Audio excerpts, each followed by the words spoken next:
Protest held by Olympic athlete for relaxed rules for Tokyo Games. New guidelines were released last Friday to soften a long-term ban on the political protest of the Games by International Olympic Committee. The chief of the Olympic has softened some rules for protests. Expressing views of the athletes is allowed both before and after the Games, but it is not allowed on the podium.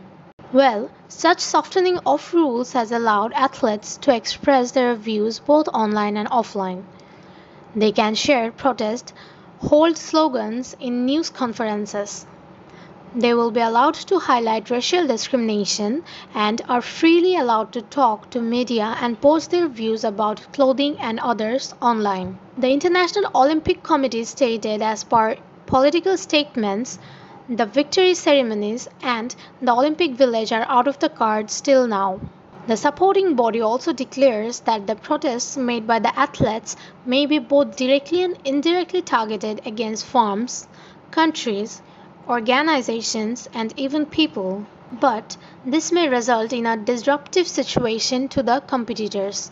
The chairman of the International Olympic Committee, Christy Coventry, said, due to the extensive consultation with the global athletes community, a new guideline has been formed. As per the new guideline, the player is allowed to express their views before the competition targeting any particular. This opportunity may result in preserving extensive competitions on the Olympic Village, victory ceremonies, and in fact on the field. He also added that a big majority in the global consultation had this wish.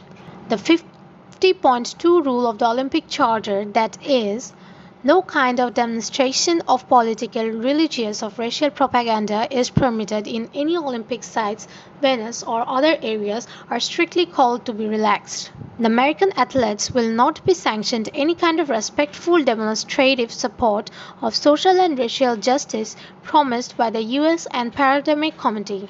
The Winter Olympics that is tend to take place in February for facing severe difficulties and boycott calls to several issues regarding abusive human rights against Uyghur Muslims in Xinjiang and suppressing freedom of Hong Kong.